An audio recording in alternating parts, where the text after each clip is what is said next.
this is something, you Yeah. know? So I'm wondering if that's what the determinism thing is about.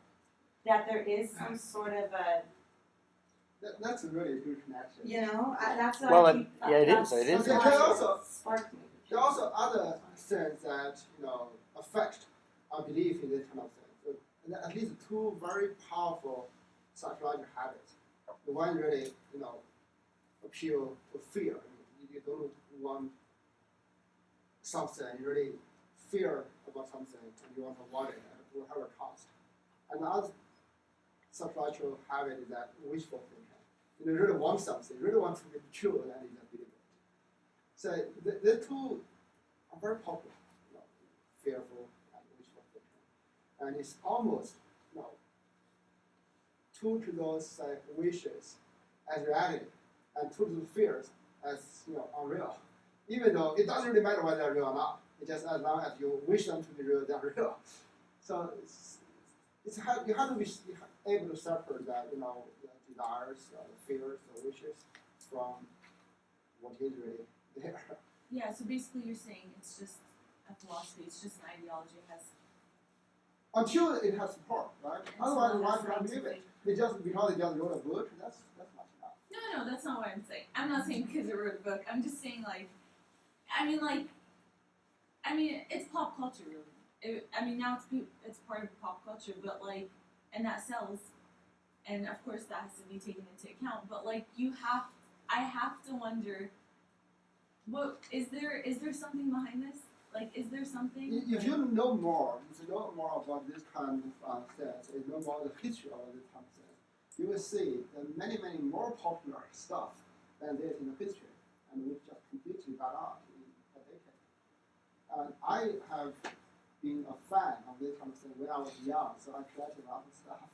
And it turned out that this kind of new wave, just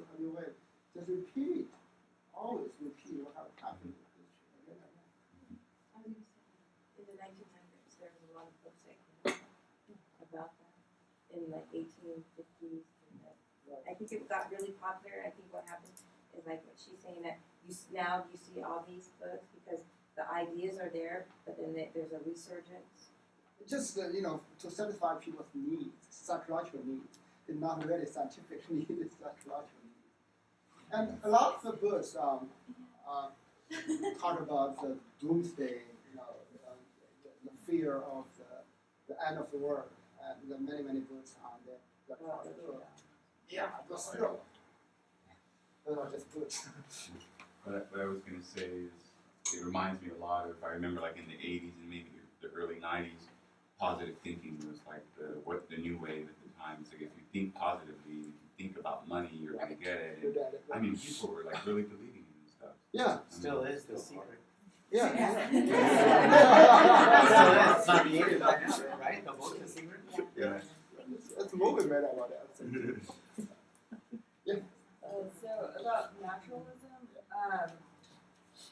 so when he's talking about the sciences, he's talking about natural sciences like biology and stuff, but yeah, that's right. on the back of the cover it says also evolutionary, biology, cognitive, neuroscience, economics, and philosophy.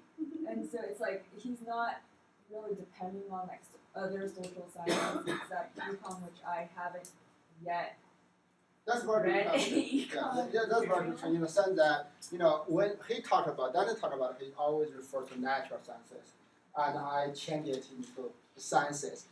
And why he says natural science? Because he somehow has a reductive view of sciences. Saying all the high-level social sciences, psychology, are reducible or at least dependent upon physical sciences. So fundamentally, there's really only one science, physical sciences. So that's you have to respect that fundamental part.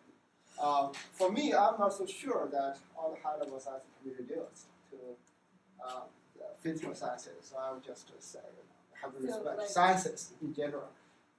In our term papers say that we don't want to use naturalist perspective, or we could use some of it, but we want to focus on social sciences as a social science is a part of science, so it's right. in a sense it's also naturalism. It's it's part of the world, It's just including human beings now. It's still part of nature, let's say.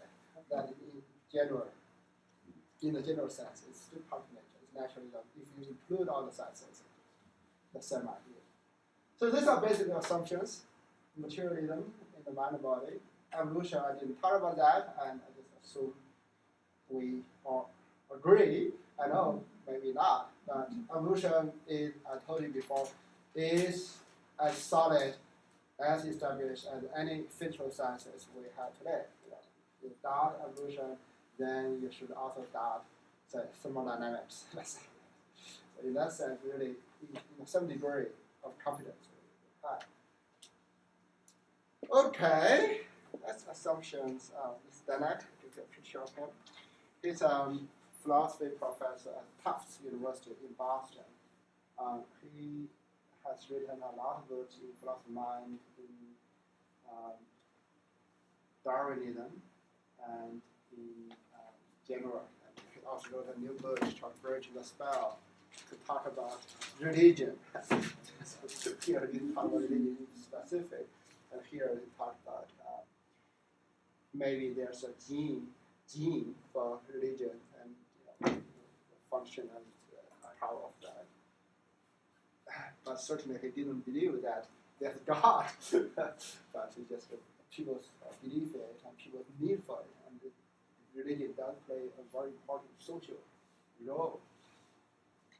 And this is a very general outline of what Dennett believes is free will. It's, we'll certainly talk about more in the coming chapters, but that's the framework we work with them. It's really like the air we breathe, in a sense. In a sense, it's part of the environment. If the environment not there, you probably don't have free will anymore. It's not something intrinsic to you yourself. It's part of the environment we live in. And also like air, the air wasn't there when the earth was born, was created first, according to theology. And further wasn't there at first either.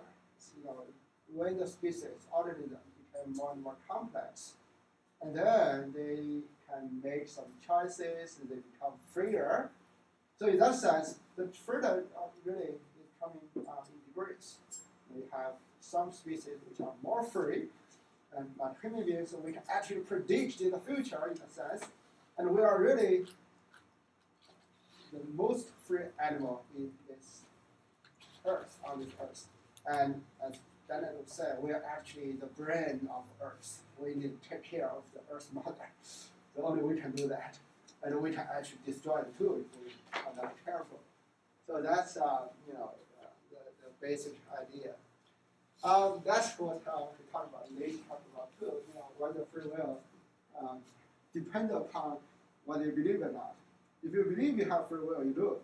If you don't believe you have free will, then you don't. That's really the extreme positive thinking. If you believe it, you have it. If you don't believe it, you don't have it.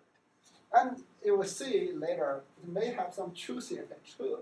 So really, your belief may have a lot of impact upon how you react to things. And that will determine, at least to a degree, whether you do act freely or not. Right. I was going to say, this has kind of been like, not just with this class, but like with all the other classes we've been taking. And, the idea of humans being the most free, on the planet, that's one of the things I don't like about the sciences, is that we are so human-centered. We are so anthropomorphically centered that we somehow cannot see the bigger picture, and that really bothers me, to be honest with you. Yeah, but the point here, though, okay, that's a good idea, right? Okay, maybe we're too human-centered. But is that the case? So it's really, again, we need to find out the truth, right? If we are indeed too human-centered, we ignore the intelligence of the animals, of other species, then we're wrong. But if it turns out to be the case, we are indeed, superior to all the animal species, even including whales, dolphins. Yeah.